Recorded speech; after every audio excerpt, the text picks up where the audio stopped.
Welcome to the Transform My Dance Studio podcast, the only podcast for dance studio owners, where each week we bring you business growth strategies to help you increase your profits, impact the lives of more students, while ensuring you get back some time to have a little life outside of the studio. It's time for you to become the go-to studio in your area. Now, here's your host, founder of the Dance Studio Owners Association, Clint Salter.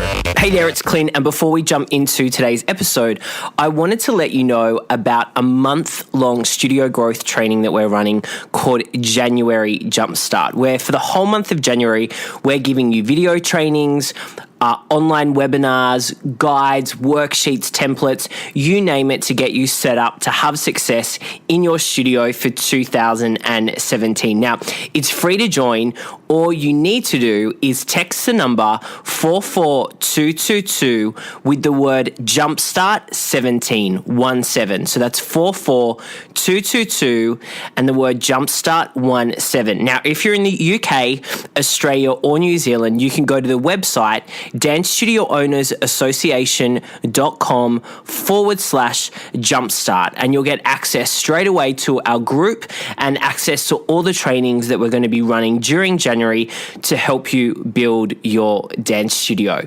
Now let's get on with the episode. Hey there, dance studio owners. It's Clint here, and welcome to another episode of the Transform My Dance Studio podcast. It's my absolute pleasure to introduce you to today's guest, Caroline Webb. Now, Caroline is a management consultant, economist, and renowned leadership coach who has worked with hundreds of organizations to help their employees be more productive, energized, and successful. First as a partner at McKinsey, where she continues to serve as a senior advisor, and now as the CEO of her own firm, 7 Shift. Her speciality is showing people how to transform their life and work for the better by applying insights from the behavioral sciences, behavioral economics, psychology, and neuroscience. Her book on that topic was actually our recent book that we read in our association book club, and it's called How to Have a Good Day. And this book went bananas in our group. They are so loving it.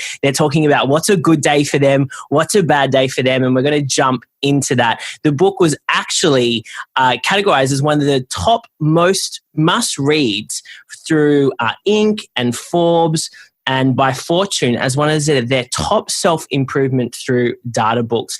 So, Caroline, you have done so many amazing things. Firstly, I want to welcome you to the show, and I want to thank you for spending some time with us today. Oh, thank you. It's a delight to be here. So, Caroline, tell us a little bit about you and what you do in your company to help people get the most from their day. Well, I work with people to help them figure out how they can be at their best more often, because all of us have great days. They're just, not often as frequent as we might like. Sure. So I try to work with people to help them understand what's going on when they're really on fire, really sort of firing on all cylinders, and what it would take for them to get more of that in their lives. And some of that work is through one-to-one coaching. Sometimes I work with whole teams to help them figure out how to be often more than the sum of their parts, rather than just a collection of individuals. And sometimes I work with companies to help design learning and training experiences that will help a whole group of people move in a more positive direction. Yeah, perfect. Look, one of the things that comes up for our studio owners is like, what is my best? And how do we come up with some clarity around that? Yeah, it's a good question. I mean, we so often focus, I think especially as entrepreneurs and people running our own businesses, we focus on what we haven't yet done and what needs to be done. And we don't often take the time to step back and say, okay, what's really going well? When are those moments when I'm really feeling so energized and so good about what I'm doing that I could do it, practically without sleep, without focus, just, because it feels so good and so easy. And, when we think about how much time we put into thinking about how to grow our businesses, it's amazing that we don't spend a little bit more time in thinking about how to grow ourselves. And so it doesn't take an awful lot to take a step back and just actually start to map those moments when you're really at your best. And, we tend to see patterns quite quickly when we start to do that. Even by thinking about the last 3 times when you felt really, truly amazing, you tend to see a little bit of what's going on for you and what tends to characterize your best days. And, that said, there are some things that are kind of universal. I think we like to feel like we're spending our time on the right things, and that we're doing a great job, and that we have enough energy in the tank to feel like it's worth doing it all again the next day. But within that, we do need to get to know ourselves a little bit. Self-awareness is a really great starting point to understand, what is it that is really going to equip us to have more of the great days that we want to have. For sure, because I think a lot of people just jump on the treadmill and they don't get off. And they only get off when something, maybe their health goes down, or there's a relationship breakdown, or there's a big problem, a big challenge that they're faced with inside of their business. And only then do I think they go, take a breath and really kind of get inside of themselves and think about, what's going on. I think that's when a lot of us question life in general. Would you agree? Yeah, absolutely. You're spot on. I mean, I sometimes joke, although it's not really a very funny joke, that actually what I'm trying to do is create the same kind of insight that people have when they do have something, big or bad happen in their lives. And, try and bring that sort of, that sense of reflection and that sense of perspective into, something that's much more everyday. I mean, this works on even the smallest level. I mean, those people who've read the book will remember that, even just taking 30 seconds to reflect on something that you've just heard, something that you've just experienced, something you've just learned, makes it far more likely that you're able to do something useful with whatever you've just experienced or heard or learned.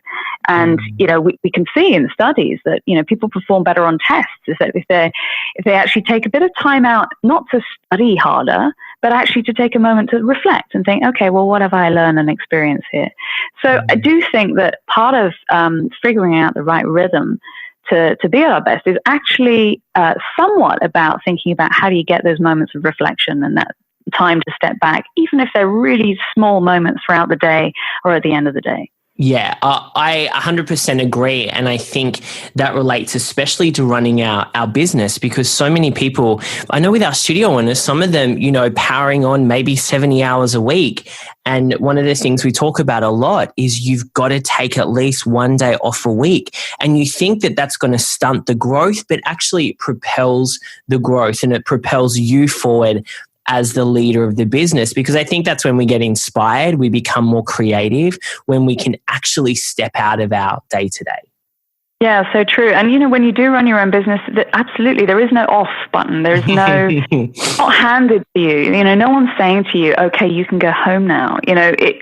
Your work can really expand to fill every corner of your life. And so I think there is definitely a shift in mindset and saying, actually, I love my work, I love my business, but taking a step away is actually as much as important as the work that I'm doing. In other words, seeing downtime as an investment in the business rather than somehow kind of, giving yourself time off, and recognizing that it's important for your brain, it's important cognitively and emotionally for us to be at our best, for us to step away. I say that. I mean, I wrestle with this. I really do myself. But I do think that it's just so striking to me that when I do notice that I'm stuck and I take myself off for a walk, or I, go and jump around on my terrible, cheap elliptical trainer for 10 minutes, or I just, take a moment to connect with someone, all the things that we know are fundamentally rewarding and replenishing for our brains. It really does make me more productive when I come back to whatever task it was that I was getting stuck and bogged down in. And, it's something I have to remind myself a lot, and it's worth it because the effects are so immediate and so quick. Totally right. I agree. I mean, for me, and I think it's finding that thing for you. You talked on, about getting on the elliptical, connecting with a friend. For me, mine's going for just a, 10 to 20 minute walk around the block. I think it's finding what works for you to, help you, move through the rest of the day to overcome any challenges that are coming up. You mentioned something before that I just wanted to talk about, and that's about identifying what energizes you. What happens if the things that energize you, the things that make you happy as the CEO of your dance studio, what happens if those things aren't the things that move the business forward? Because what we see a lot of is a lot of our studio owners were dance teachers who become studio owners. And I always say, if you want to be a great studio owner, you've got to love sales and marketing. I think that's for any business, right? Any CEO who's in a startup kind of phase or is in a small business, I think that those things are really crucial.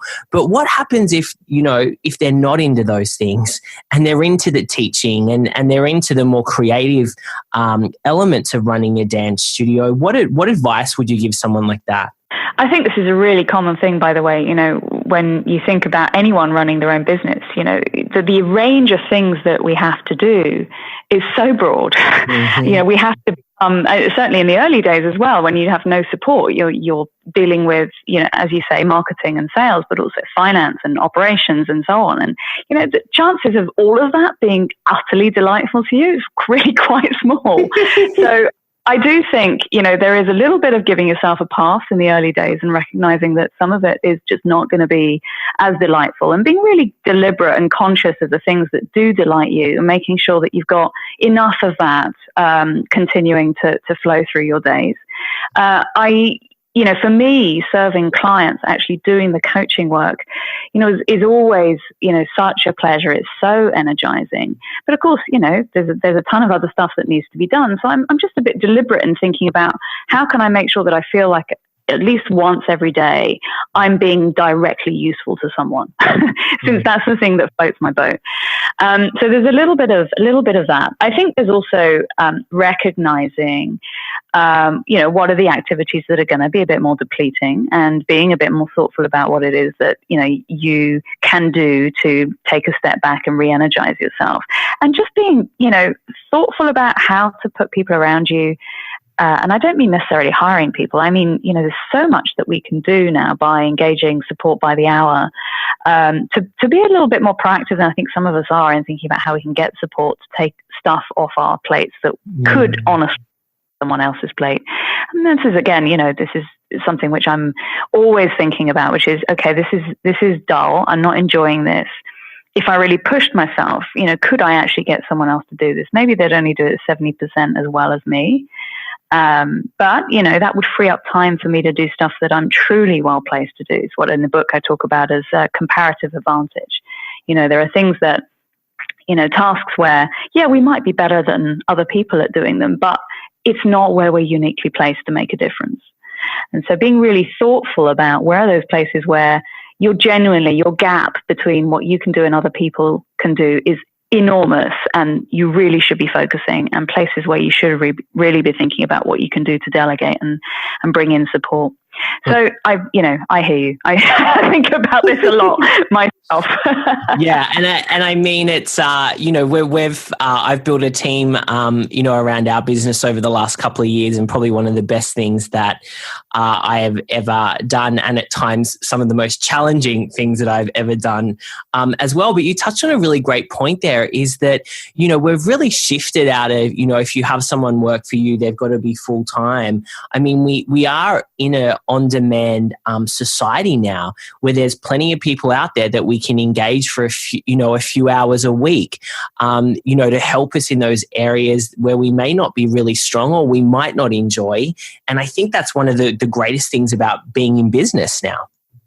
Yeah, I totally agree. When I was in my when I was working full time for McKinsey, I think that it was one of those assumptions that I had, that actually, going out on my own was going to require me to, make big, difficult decisions about hiring and so forth. And the truth is that it's actually possible to be really nimble about, where do you get this sort of support by the hour. And there's nothing I've found that I can't get someone to help with if I'm actually being thoughtful about it. The trick is to step back and say, hang on, where am I really uniquely placed to add value? And the other thing, about sales and marketing, to go back to your point, a lot of us don't love it. For me, one of the things that's really helped with that side of things is to see it less as sales and marketing and see it more as relationship building. There's some of it that is hard to reframe in that way.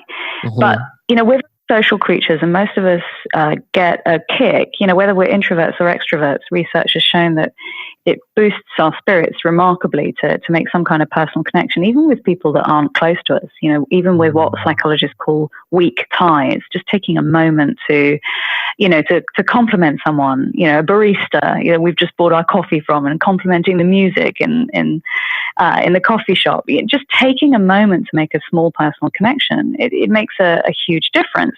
You scale that up to thinking about sales and marketing. And I really found that for me, it was transformative to think, okay, this is about building good relationships and the work will flow from that.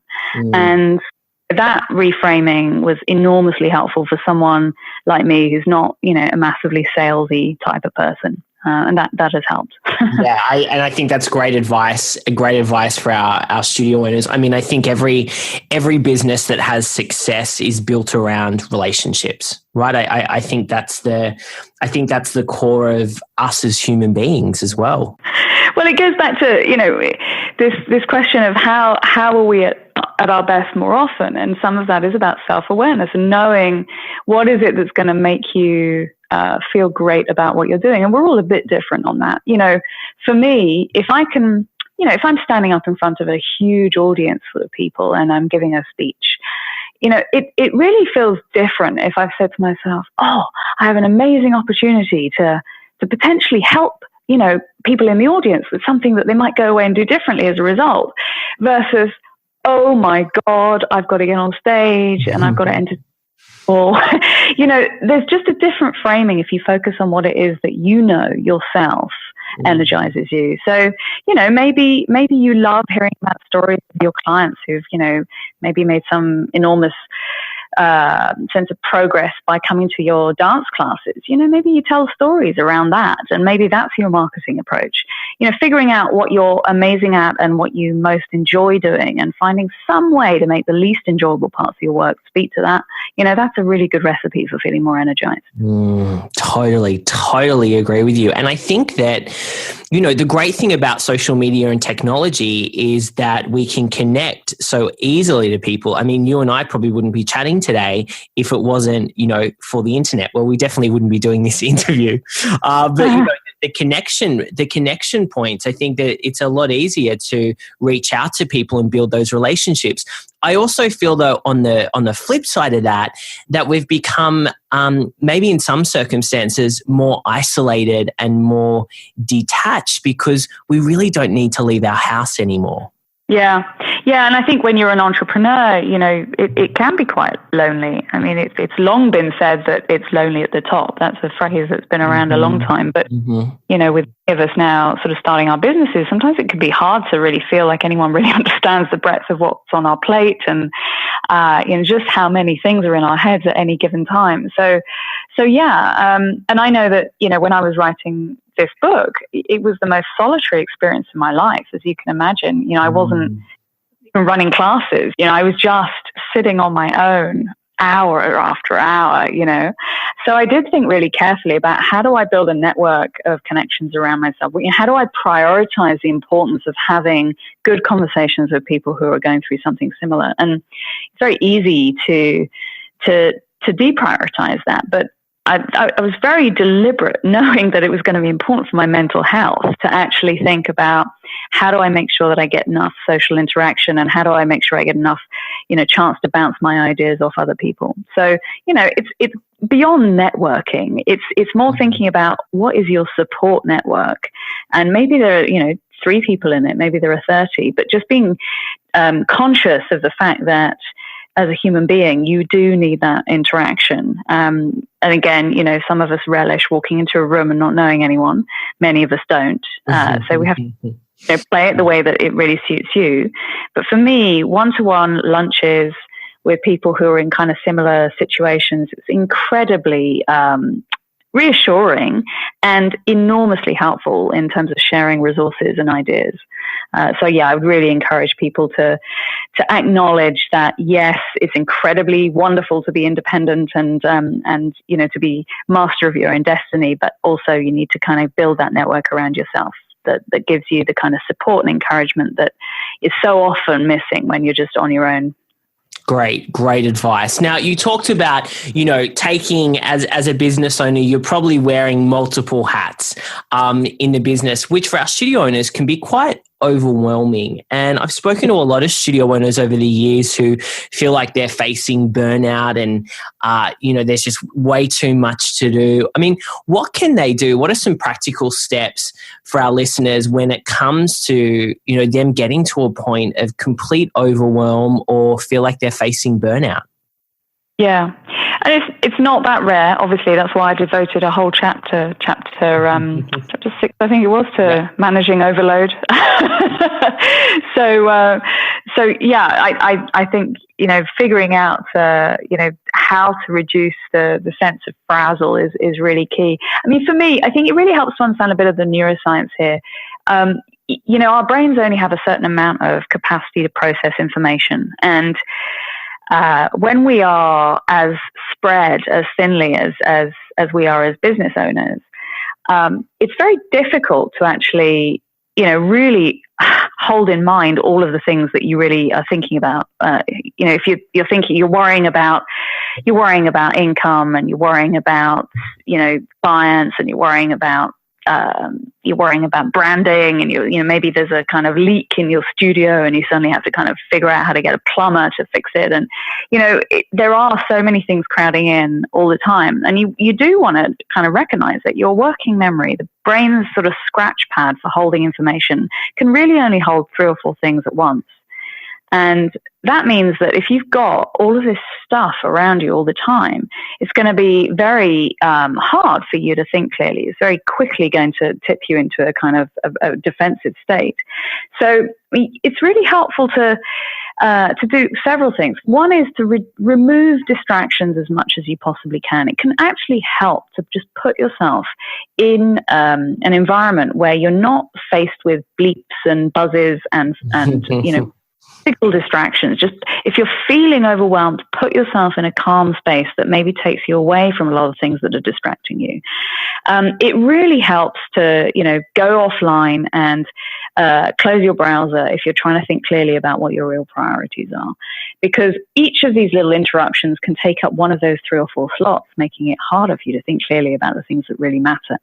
And then it really helps to ask yourself, I mean, I know this sounds really, really silly, but when you're really stressed, it really helps to ask yourself, okay, what is really the most important thing for me to do right now?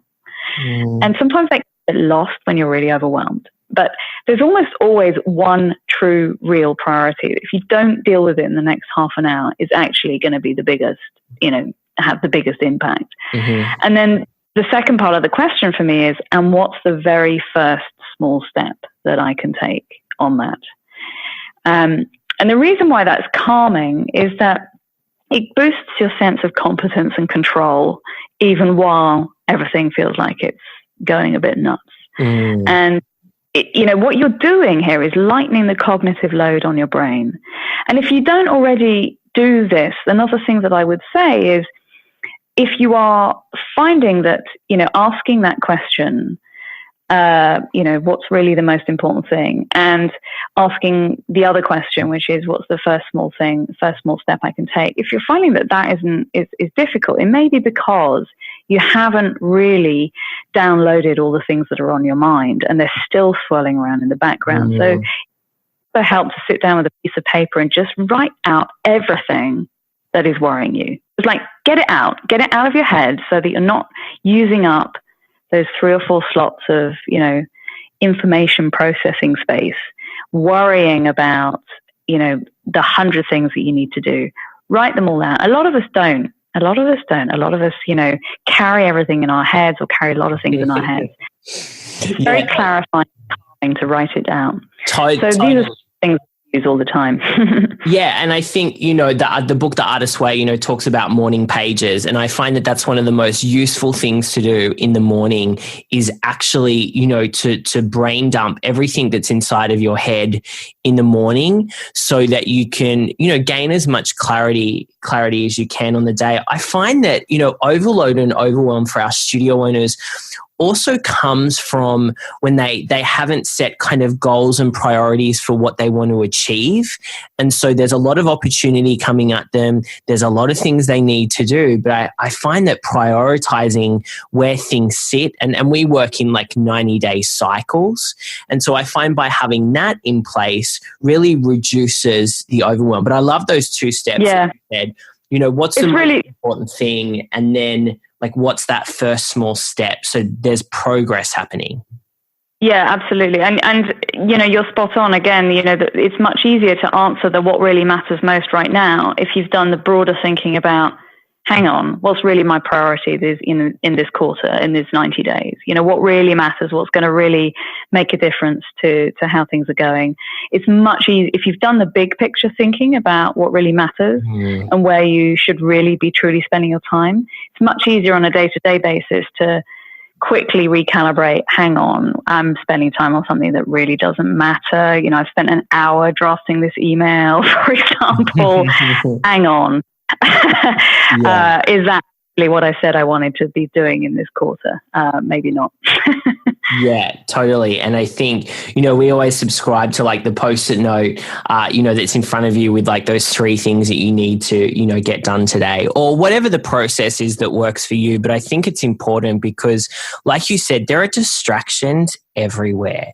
Like, we open up our browser and we're getting pop-up notifications and we're getting notifications on our phone, and maybe our studio owners, they have children and their children are coming in and distracting them, or their husband needs something or their partner needs something. I mean, it's really important as well. And I wrote about this the other day, is to make sure you've got that time during the week where it's for you and you can have that time where there's no distractions. Yeah, absolutely. And it's, what that looks like is going to be different for different people, for sure. Of course. For me, singing and dancing has always been a big part of my life and my own version of downtime. And I joined a choir in September. Oh, cool. Which is, it had been a while since I'd actually been part of a regular choir because I moved to the US last year and, was sort of spending some time kind of getting my feet on the ground and so on. And just to have that once a week, it is totally impossible to think about anything but the singing. And I'm sure that, many of your listeners will be doing that for their customers who come to the dance studio and get that me time of not, being able to switch off and immerse themselves in the dance. So, it's good if we can all think about how do we get that time where we can truly take a step back and put our brains into a different mode, because all of the evidence is really clear that, as I said earlier on, downtime isn't really downtime. It's just a different way of refreshing your brain. We come back to the work that we have on our plates with more insight and more wisdom, it's been found, if we do step away from, complicated problem. That's why you might be in the shower and suddenly find you've got an answer to something, or, you sleep on a topic and then the next day you can see what you need to do about it. We can create we can create some of that insight without having to get in the shower or actually take a nap. Yeah. I think that's great advice. I want to ask you about bad days because I'm a big believer in we obviously can wake up and we can set our tone for the day, but things happen externally that we need to deal with. Now, what happens if we feel like we're on the road to having a really bad day? Do we write that day off? What can we do to, I guess, make the most of a day, a situation that isn't great? Yeah, it's never too late. It's never too late. A couple of things, worth mentioning here. So first of all, if you think about your brain having a limited amount of ability to pay attention to anything, it's like a computer. It can't handle everything. If you pressed all the keys on your computer at once, computer crashed. So your brain is all the time also only able to process part of what's going on around you. And if you're deliberate about deciding where you want to put your attention, you will see more of, whatever it is you've decided you want to see.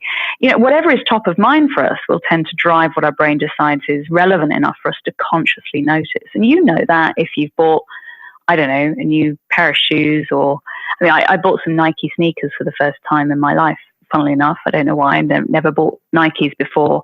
Some months ago, I came out of the Nike store in New York, and suddenly I noticed half of New York's wearing Nike sneakers. Now, is it the case that they have just bought them in the previous 5 minutes? No, it's just that I didn't notice them because I wasn't thinking about Nike sneakers. You take that same approach and you think, well, okay, if I walk around and I'm in a foul mood, I know that my brain will say, okay, well, you're in a foul mood, so I'm going to make sure you see more stuff that confirms the world is a terrible place. It's partly selection bias. It's selective attention. It's confirmation bias. There's a bunch of cognitive biases we know about that. It works the other way too. So if you're in a good mood, you will see more good things. So we get into these little cycles. And the way that you can use that is if you're feeling really low and worn down, just deciding to notice in the next 5 minutes, 3 ridiculously small positive things. Doesn't have to be big. It can be like, maybe you notice that you like a t-shirt that someone's wearing, or, you kind of notice that someone is being kind to someone else. It really doesn't have to be massive. Mm-hmm. Your brain takes that as a signal that good things are now top of mind for you. So it will look for more things that match what's top of mind for you. And it's one of the quickest ways to boost your mood. I use it, I would say, more often than I would like to admit. If I notice that I'm feeling a bit cranky, I say, okay, I'm going to notice a few good things, and then that will set me in a different direction. Yeah. So that really helps. I also think at the day, your brain can only remember part of what happened to you. And again, there's a sort of predictable rule. Just as you notice things that match your existing mood, you also only remember, typically, in long term, the most intense moment in a day or an experience, and the end. It's an average of the two. So it's something called the peak end effect. And that's why there's some wisdom to that old saying, try and end on a high note. It means however something ends, whether it's a class, whether it's a day, people will remember the most intense moment and the end of it disproportionately. So you apply that to your own day. You've had a terrible day. You get to the end of the day. You think, oh, that was a terrible day. Taking a moment to look back and say, okay, if it kills me, I'm going to think of 3 things that were good about the day, even if they were pathetic. You will not only remember things you would have otherwise forgotten, but you'll kind of drag up the average of the way that you remember the day. And ultimately, the way you remember the day becomes the way you think of your life. So it really matters. I love that. I've for a few years now, and I didn't even know about this, but for a few years now, I always ask myself what made me the happiest today. So I always kind of finish my day on that so that I feel like I'm going to bed with a smile on my face. And there you go. There's a bit of science. And you're hacking your memory banks. That you are changing the way that your brain will be that your day will be stored in your brain's memory banks by doing that at the end of. So that's why it's such a fantastic way to end the day. You can do it with your kids, with your spouse, or just sitting on your own with a little notebook, or just sometimes if I've not done it before, I'll be lying in bed trying to go to sleep, and I'll use that as a way of helping myself drift off. Yeah, and studio owners, this is a great one for us because sometimes you'll finish the night and your last class was a bunch of seniors and they were crazy or they were disrespectful, and you go home and say that was my worst day. Take this advice from Caroline because I think it's really going to serve you. Caroline, I want to wrap up with you. I could talk to you forever. I'm loving this conversation, but I want to ask you, what's the one thing that you would love to leave our studio owners with? One piece of golden advice or a bit of your wisdom? Well, I think there's a meta theme in everything that I do, which is to say that you've got a little bit more control than you think. I'm not one of these kind of everything is awesome, you just have to believe it type of people. I think, there are lots of people out there who are like that. But I think, there are things that are tough and challenging on our plates. And, it can be a difficult path to have chosen to run your own business. But there's so much more control that we have over the quality of our days than most of us realize. And just starting to experiment with some of these tiny, tiny tweaks can have an extraordinarily big effect on how things add up to feeling. And the piece of practical advice I would say out of that is, a lot of people set huge personal goals and they say, I'm going to procrastinate less, or I'm going to exercise more. And one of the challenges is that we set ourselves huge goals. It's really hard to really make huge changes in our lives. Our brain doesn't like to repeat things that feel unrewarding. It likes to repeat things that feel good and feel rewarding. So set yourself a massive goal and then you don't achieve it. That is not a good recipe for motivation. It is so much more effective. You might have a big overall goal, but to set yourself a really tiny, achievable goal and say, okay, I am going to walk for 10 minutes more than I might otherwise have tomorrow. And then you say, okay, I did that. And then your brain will say, that felt quite good. And I'll probably repeat that. So start small, be kind to yourself, pick the smallest possible thing that you can do to change, and then feel great about it, and then do more of it. So powerful. Thank you so much, Caroline. I've loved this conversation. As I mentioned, our association members have loved reading your book, How to Have a Good Day. Where can we find out more information about you and what you're up to? Thank you for asking. So I have a website, which is carolinewebb.co. It's .co, not .com. So carolinewebb.co. And there's a bunch of stuff on there. For people who haven't read the book and are curious about it, there's a chance to download the first chapter. And of course, if you want to share it with people, that's a nice way of passing on a little bit of what the book's about. You can also take a quiz, and again, you can share that. And that gives you one tip from every single part of the book. And there's also, and this might be interesting for your listeners, there's also a discussion guide. If you want to talk about this stuff with each other, having read the book and you're now thinking, okay, well, I'd really like to try and make this part of my life, there is a discussion guide that you can download to help you get the most out of conversations with other people around, particular techniques that you're working on. So I'd encourage you to try that out. And of course, let me know how it goes. I'm on social media, Twitter and Facebook every day. So always love to hear what people are trying out and how things are going.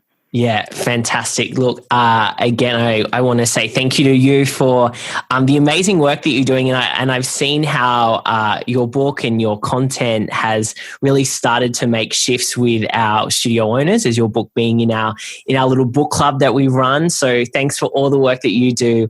And maybe we can catch up next time I'm in New York. I spend about half of the year there. So would love to catch up and have a coffee. I would love that. Thanks so much for having me. Thanks so much, Caroline. Talk soon. Hey, it's Clint, and I hope you really enjoyed that episode from our Studio Success Secrets Week. Now, if you didn't catch it at the beginning, I want to make sure that you know that for the month of January, we're running January Jumpstart, where we're giving you free access to a number of different trainings, worksheets, templates, video trainings, webinars to help you grow your studio in 2017. Now, to get access to all of these trainings, I want you to text the number 44222 with the word Jumpstart 17. That's the number 17. So 44222 with the word Jumpstart 17 to get access to our January Jumpstart group. Now, if you're in Australia, New Zealand, or the UK, what I want you to do is go to dancestudioownersassociation.com/Jumpstart, and you can get access as well to all of our trainings that we're having inside our members area for January Jumpstart. Now, we've already got hundreds of dance studio owners from around the world that are joining us in this training, and I hope to see you there. So don't delay, jump on in, and let's make 2017 together your best year in business. Bye for now. Thank you for joining us today. For all the resource links from the show and to receive access to our free dance studio growth training, make sure you visit transformmydancestudio.com.